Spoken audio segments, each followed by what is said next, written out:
వచ్చే మారమయ్యా. పెద్దలు వేసిన అక్షతలు, దేవుడు పంపిన దీవెనలు, ఇవిలో కుదిరిన దంపతులు ఈ చోట కలిశారు ఈ వాటికి.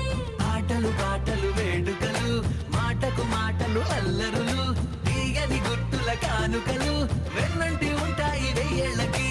రారండో వేడుక చూద్దాం, ఈ సీతమ్మని రామయ్యని ఒకటిగా చేసేద్దాం, ఆడేద్దాం.